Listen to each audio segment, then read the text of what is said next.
बिस्मिल्लाहिर्रहमानिर्रहीम। खातिन हज़रात, मैं हूँ अख्तर अब्बास और इस वक्त हम अपने लॉन में मौजूद हैं। एक वो शेर पता नहीं मेरे दिल में क्यों आ रहा था, लंबी है गम की शाम मगर शाम ही तो है। जिस शायर ने भी ये कहा था उस ज़माने में, अभी तो मुझे लगता है ये कोरोना के साथ इसे जोड़ दिया जाए तो शायद इसका मज़ा ज़्यादा लिया जा सकता है। हम ऐसी शानदार कौम है, हमें अपने आप पे हमेशा बड़ा मान रहा है, लेकिन अभी लोगों की बातें सुन सुन के अल्लाह माफ़ करे लगता ये है कि इतनी पैनिक क्रिएट हो गई है। कल बहुत सी शादियों में पुलिस ने खाना नहीं खाने दिया, यानी बारातें आई हुई थी, लड़कियां जाने वाली थी, वो तो शुक्र करें दुल्हनों को नहीं रोक लिया, वरना और मसाइल पैदा हो जाते। यानी वहाँ दफ़ा 44 लगा दी या कौन सी दफ़ा लगाई। स्कूल बंद हैं, कॉलेज बंद हैं, यूनिवर्सिटियाँ बंद हैं। आने वाले दिनों में मुझे लगता है एयरपोर्ट भी बंद हो जाएंगे। अभी कुछ देर पहले हमारे दोस्त अब्दुल क़य्यूम साहब का फ़ोन आया तो वो कह रहे थे कि मैं लंदन की फ़्लाइट में, वो चूँकि PIA में जॉब करते हैं, और उन्होंने कहा कि 8 घंटे की फ़्लाइट थी और मैं थका हुआ इस्लामाबाद इस वक्त थे। तो लेकिन वो रास्ते में भी लोगों के रवैये का तज़किरा कर रहे थे कि इट वॉज सो ऑब्वियस और नॉट एक्सेप्टेबल। उन्होंने कहा कि इवन मेरी अपनी कुलीग जो थी उसने मुझे कहा कि सर आप, और वो सुपरवाइज़र हैं, कि सर आप जो ग्लव्स भी पहन लीजिए और मास्क भी ले लीजिए। आप सोचिए कि हम लोगों को देख देख के अपना मुंह लाल किए जा रहे हैं। जहाँ ये बहुत ज़्यादा एहतियाती तदाबीर के नाम पे एक पैनिक क्रिएट है, वहाँ तो लोग मरना बंद नहीं हुए। हमारे यहाँ तो अल्लाह ने ये करम किया है कि हम चूँकि एक थोड़ी मुख्तलिफ कौम है, सख्त जान कौम है। अगर आप कभी गाँव चले जाएँ तो आमतौर पर बच्चे जो छप्पड़ हैं, तालाब, वहाँ नहा रहे होते हैं और मिट्टी में खेल रहे होते हैं, और गाजरें और मूलियाँ मिट्टी से निकाल के उसे धोते भी नहीं हैं, तकल्लुफ़ भी नहीं करते, वहीं अपनी शलवार से अगर पहनी हुई हो तो, वरना कमीज़ से कहीं ना कहीं साफ़ करके खा जाते हैं। अच्छा, यही इम्यून सिस्टम होता है। बहुत से लोग हैं जो पानी नलकों का पीते हैं, ज़मीन से निकालते हैं, नहर का पानी पीते हैं। अब हम सब का जो इम्यून सिस्टम है वो यूरोप जैसा नहीं है। अल्लाह ने हमें सख्त जान बनाया। कितने लोग हैं जो हमारे मिनरल वाटर पीते हैं, कितनी बीमारियां आती हैं, जाती हैं, चली जाती हैं, अस्पताल भरे रहते हैं, खाली भी होते रहते हैं। ज़िंदगी के साथ मौत जुड़ी हुई है, पर मौत अपने वक्त पे आनी है। किसी की मौत किसी और को नहीं आ सकती। हर बंदे की अपनी मौत है, हर बंदे की अपनी ज़िंदगी है। और सियाने तो कहते थे कि मौत जो है ये ज़िंदगी की मुहाफ़िज़ है। जब तक उसका अपना वक्त नहीं आता तब तक कोई किसी को मार नहीं सकता। अच्छा, ज़िंदगी में कुछ गैर ज़रूरी चीज़ें होती हैं, आवाज़ें आती रहती हैं, जैसे इस वक्त भी पीछे से आवाज़ें आ रही हैं, तो क्या उनकी वजह से ज़िंदगी छोड़ दी जाए? बीमारियां आती हैं, आती रहेंगी, वबाएँ आती हैं, आती नहीं, it's a part of life. क्या ख्याल है, हादसे होते हैं तो उसके बाद हम फिर गाड़ियों में बैठना छोड़ देते हैं? क्या उसके बाद हम ट्रेनों में नहीं बैठते? उसके बाद हम जहाज़ों में नहीं बैठते? यानी आए दिन कोई ना कोई हादसा होता है, 2-2, 3-3 100 लोग मर जाते हैं, तो ज़िंदगी उसके बाद भी चलती रहती है, चूँकि वो हादसा सबके लिए नहीं होता। जितने लोगों की रब ने लिखी होती है। हमारा बिलीव तो यही है कि मौत अपने वक्त पे आती है, पर अब हम कैसे सोच लेते हैं कि ये चीन से आएगी या इटली से आएगी या ईरान से आएगी। जहाँ जहाँ जिसकी है उसकी आनी है। मेरी अगर 240 में लिखी है तो 240 में आएगी, मैं 220 में कैसे मर जाऊँगा? पर अगर 220 में मरना लिखा हुआ है तो फिर दुनिया उल्टी लटक जाए, फिर नहीं रोक सकते। ये कोरोना का इलाज करने वाला वो जो डॉक्टर था वहाँ दुहान में, जिसने सबसे पहले इसको डिस्कवर किया और इंडिकेट किया, वो भी बेचारा मारा गया। उसने तो वो लिया हुआ था, हाथों में भी चढ़ाए हुए थे। अच्छा, कितने ऐसे हैं, चंद हज़ार मरे होंगे ना, वहाँ कई अरब लोग हैं चीन में, सारे नहीं मर गए। खातिन हज़रात, हमारे नाम मुख्तलिफ हैं, हमारे अकीदे भी मुख्तलिफ हैं यूरोप से, और हमारी ज़िंदगी भी उनसे मुख्तलिफ है। आप सोचिए कि हमारे हीरो उनसे ऑल टुगेदर फ़र्क हैं। मुझे याद है हमारी तारीख़ में जिन पे बहुत ज़्यादा ज़िक्र आता है वो हज़रत खालिद बिन वलीद का है, कि जिन्होंने बेशुमार जंगें लड़ी और जंगों में ज़ाहिर है वो आला पाए के बहादुर और सूरमा थे, सबसे आगे आगे रहते। उनके जिस्म का कोई हिस्सा ऐसा नहीं था जिस पे तलवार के, नेज़े के, भाले के कोई ज़ख्म ना हो। पर आखिरी दिनों में वो जो बिस्तर पे, बिस्तर अलालत पे वो लेटे हुए दुख से कहा करते थे। अल्लाह ने उनके हक़ में शहादत नहीं लिखी हुई थी, वो एक आम तभी मौत फौत हुए। आप सोचिए कि अगर मौत जंगों में लिखी होती तो फिर तो असूली तौर पे उन्हें बहुत पहले अल्लाह के पास चले जाना चाहिए था। पर ये फैसला तो मेरे रब का होता है, उसने कहाँ किसको। बाद लोग तख्ता दार पे भी झूल जाते हैं और नहीं मरते, ये भी हो जाता है कि कई दफ़ा ऐसा होता है कि किसी हादसे में माँ बाप सब मर जाते हैं और एक नौमौलूद बच्चा बच जाता है। कैसे कहा जा सकता कि एक वबा आएगी और सबको मार के चली जाएगी? इस दुनिया का रब है, मालिक है, खालिक है, उसकी अपनी मर्जी होती है। उसने कहा लाइक आपको बहुत डर लगे तो जो अमलन करना चाहिए, अपने डर को कोई शेप देनी चाहिए, अपने डर को कोई दिशा या एक समत देनी चाहिए। तो आप अल्लाह से इज़हार मोहब्बत कर लीजिए। ओके, आप उससे डर लीजिए, आप उससे इल्तिजा कर लीजिए, आप उससे जारी कर लें, रो लें, अपने लिए, अपने बच्चों के लिए, अपने प्यारों के लिए उससे पनाह मांग लीजिए और ये कह लीजिए कि या अल्लाह, जब अगर मैं सुबह से मेरी वापसी लिखी हुई है तो जब मैं आपके पास आऊँ। देखिए, हमारा तो ईमान है, अल्लाह के रसूल सल्लल्लाहु अलैहि वसल्लम ने हमको ये यकीन दिलाया था कि मोमिन को तो कोई अगर बीमारी टच करती है, कोई ज़ख़म आता है, कोई तकलीफ़ होती है, तो हर चीज़ का अल्लाह ने उसके लिए अजर रखा हुआ है। तो अगर वबा में कोई मरेगा तो क्या उसको अजर नहीं मिलेगा? यानी हमें तो हादसों की मौत का हो, किसी वबा का हो, डूब जाने वाले को, हर जगह कहीं ना कहीं कोई खैर की खबर सुनाई गई है। हम कोई ना तो चीनी हैं, ना इटली वाले हैं, ना यूरोप वाले हैं। हम तो अहले ईमान में से हैं, अपने रब से मोहब्बत करने वाले, उसकी फ़लसफ़े पे, उसकी ज़ात पे, उसके कानून पे, उसकी मर्ज़ी पे। ये दुनिया उसकी मर्ज़ी से चलती है, वबाओं की मर्ज़ी से नहीं चलती। वो जब चाहता है तो टड्डी दल भेज देता है और जब चाहता है तो उसको रोक देता है। आपसे थोड़ी रुकती है, उसके कहने से रुकती है। आप तो बहुत हुआ तो ड्रम बजा लेते हैं, तो ड्रम से कितनी उड़ जाएगी? वो जब आती है टड्डी दल तो वो बस्तियों की बस्तियां उजाड़ के चली जाती है, वो खेतों के खेत, हेक्टर के हेक्टर वो ख़त्म कर देती है। पर तब तक होता है, वरना तो सारी दुनिया ख़त्म हो जाए। एक ज़माना था, आज से मानो कई 100 साल पहले, जब वबाएँ आती थीं तो 50-50 लाख लोग भी मरते रहे हैं, पर दुनिया चलती रही है। 3-3 करोड़ का भी रिकॉर्ड है कि वबाओं से।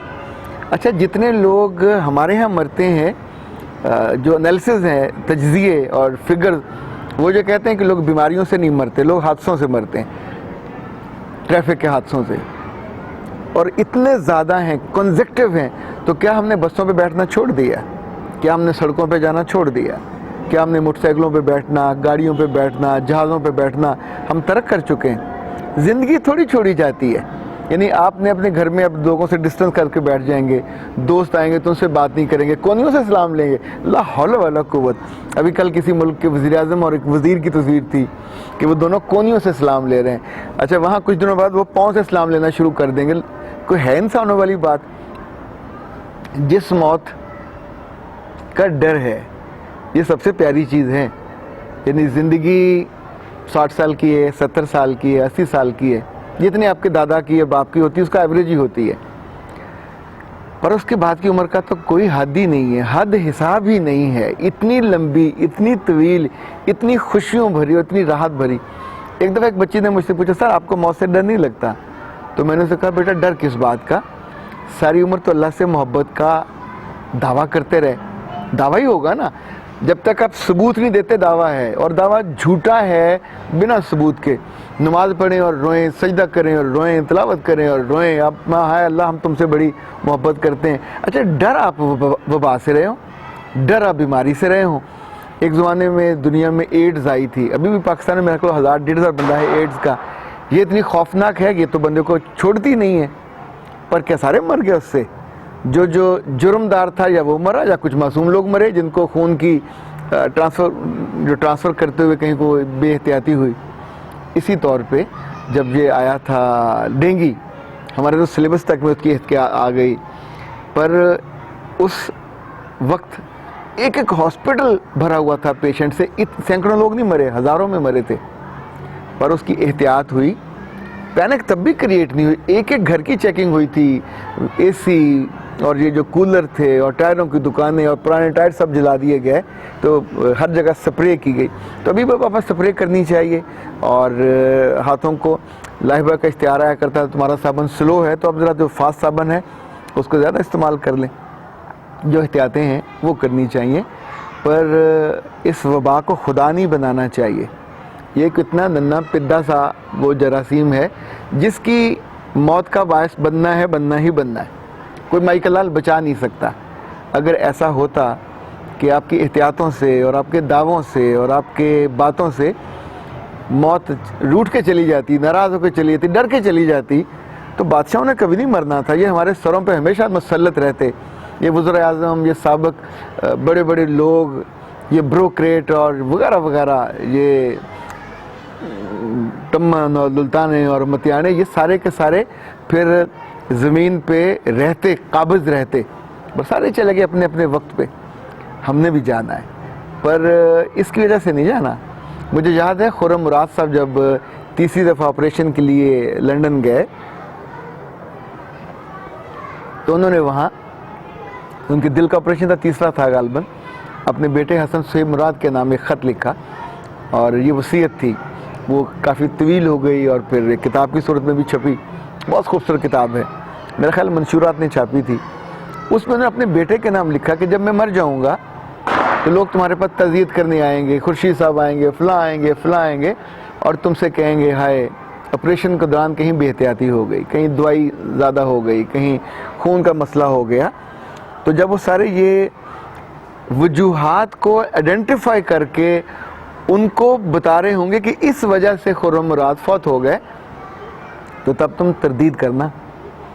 फिर उन्होंने लिखा कि मैं किसी वजह से नहीं मरूंगा कि खून कम हो गया या दिल की वो नाली थी वो बंद हो गई या डॉक्टर लेट हो गया या वहाँ एहतियात नहीं हुई। इनमें कोई वजह नहीं होगी मेरे मरने की। मेरे मरने की सिर्फ एक ही वजह होगी, जब अल्लाह ने मेरे बुलाने के वक्त लिख दिया होगा तो मैं वापस चला जाऊँगा। ये वजहों का ना तो रब मोहताज है और ना उसके फ़ैसले मोहताज हैं। तो ऐ प्यारे लोगों, आप पाकिस्तान के कस्बे में हो, देहात में हो, शहर में हो, जिन जिन की शादियाँ हैं शादियाँ करो बाबा, जिन जिन के ख़तने हैं वो भी करवाएं, जिन जिन की जो मसरूफियात है वो भी करें। ये डर डर के अपनी ज़िंदगी को, अभी बच्चों की ज़िंदगी अजीरत मत कीजिएगा। घरों में है तो उन्हें पढ़ने दें, टीवी देखने दें, कुछ उन्हें अल्लाह रसूल के साथ जोड़ें, उन्हें तिलावत करने दें, नमाज, उनसे दुआएं करा लीजिए, अपने लिए करवा लें, अपने वालिदैन के लिए करवा लें, अपने मुल्क के लिए करवा लीजिए। लेकिन लोगों को देख के अपना मुंह हमको लाल करने से एतराज़ करना चाहिएगा। पैनिक होने से दुनिया में कभी कोई चीज़ रुकी नहीं है, बढ़ जाती है। आपकी परेशानी बढ़ जाएगी, स्ट्रेस बढ़ जाएगी, आप बाज़ार में आना जाना क्या करेंगे, फिर लोगों से मिलना बंद कर देंगे। यानी आपका भाई, आपकी भाभी, बच्चे आएंगे तो क्या आप फिर हाथ पीछे बांध लेंगे या यहाँ दे लेंगे, आर्म्स के नीचे दे लेंगे कि कोई आपसे हाथ ना मिलाए। ला हौला वला कुव्वत, कोई हाथ मिलाने से थोड़ी मरेगा। मरना है तो तब मरना है जब अल्लाह की तरफ से बुलावा आना है। अच्छा, उसका टाइम ना तो मैंने पढ़ा है ना आपने पढ़ा है। जब पढ़ा ही नहीं है, हाथ आपके साफ रहने। अच्छा, वो हमारी वैसी आदत है, दिन में 5 दफ़ा तो वज़ू करते हैं, शायद ज़्यादा भी करते होंगे। वॉशरूम जाते हैं तो फिर साबुन से लगा के हाथ साफ़ करते हैं। एक दफ़ा और कर लिया करें, या अपनी जेब में आप टिश्यू रख लें, वो जो है लिक्विड साबुन वो रख लीजिए और एहतियात कर लीजिए। लेकिन इसे ज़िंदगी की बदसूरती मत बनाइए। ये मेरा ख्याल 1-2 हफ्ते और होगा। ये अपने आप अब तक कि हमने अपनी ज़िंदगी में जितने भी बड़े बड़े देखे हैं, हाइप क्रिएट होते चीज़ों की, 2-3 हफ्ते उनकी मार होती है। और इस बीच में मेरा ख्याल है शायद चीन और अमेरिका के दरमियान लड़ाई वर्बल भी हो, क्योंकि अमरीकियों का बाहर तो लग रहा है कसूर। एक फ़िल्म भी अगर आपको याद हो कोरोना पे उन्होंने बनाई थी और आलमोस्ट यही हुआ था। तो बहुत मुमकिन है कहीं गलती से, कहीं जानबूझ के कोई एक आध वो छोड़ा गया हो कि उससे उनकी कमर टूट जाए। लेकिन ऐसी शानदार कौम है कि पैनिक क्रिएट करने की बजाय उन्होंने 10 दिन में 1000 लोगों के हॉस्पिटल, जगह जगह हॉस्पिटल बना लिए। पूरी कौम के साथ उन्होंने उसको न सिर्फ जो एहतियाती तदाबीर थी वो की, वापस नॉर्मल ज़िंदगी की तरफ वो आ गए हैं। सो ज़िंदगी नॉर्मल होनी ही होनी है। आई विश के आप भी पैनिक क्रिएट किए बिना, शोर मचाए बिना और दुखी हुए बिना और लोगों को दुखी किए बिना। हाँ, बहुत से लोग इस पर ये भी कहेंगे अल्लाह से इस्तग़फ़ार करना चाहिए। बिल्कुल करना चाहिए। हम चूँकि हर वक्त हालत तरदीद में बैठे होते हैं, पूरी कौम को भी करना चाहिए। इस बहाने ये काम भी कर लेना चाहिए। इस्तग़फ़ार में प्रॉब्लम क्या है, पिछले गुनाह धुल जाएंगे ना, अगले के लिए आसानी हो जाएगी। और या कुछ थोड़ी शर्म आएगी कि इस्तग़फ़ार किया हुआ, आइंदा ना करूं। सलामत रहिए, आप भी सलामत रहो। अच्छा, इस्लामती में आपको ज़िंदगी की दुआ नहीं दे रहा, सलामत रहिए, आपका ईमान सलामत रहे, आपकी जान सलामत रहे, दुनिया में भी और आखिरत में भी। वहाँ भी अल्लाह आपको इज़्ज़त से, इकराम से, मोहब्बत से रखे और इन दिनों की जो सख्तियाँ, तलखियाँ, कमियाँ, कमज़ोरियाँ दुनिया में हमने देखी वो वहाँ ना देखनी पड़े। रब से शानदार मेज़बान कोई नहीं है। किसी अच्छी दावत पे चले जाए ना, बार बार वहाँ को जाने को दिल करता है कि यार वो बुलाए, उसके घर खाना बड़ा अच्छा होता है। मेरा मन कहता है, मेरा यकीन है, ईमान है कि अल्लाह से बेहतर होस्ट कोई नहीं है। जिसने यहाँ हमें इतनी इज़्ज़त में रखा, मोहब्बत में रखा, आसानी में रखा, वो इंशाल्लाह वहाँ भी बड़ी ठाठ से रखेगा। सो अल्लाह को भी सलाम और उसकी मोहब्बत को और उसके ख्याल को भी सलाम। और डरना बिल्कुल नहीं है। मैंने आज भी अपने दोस्तों से हाथ मिलाए, जो मुझसे सुबह मिलने आया, दोपहर को, शाम को, आज बल्कि मैंने मिस्त्री को बुलाया हुआ था, प्लम्बर को, उसने काम के सभी मैंने हाथ मिलाया। और तो डरना किस बात का है, खौफज़दा किस बात का है? ये तो कमज़ोर ईमान की निशानी है और मुझे यकीन है आप ऐसे नहीं हैं कि आपका कोई ईमान छुई मुई हो, डर के बैठ जाए। अख्तर अब्बास को इजाज़त दीजिए। अस्सलाम वालेकुम व रहमतुल्लाह।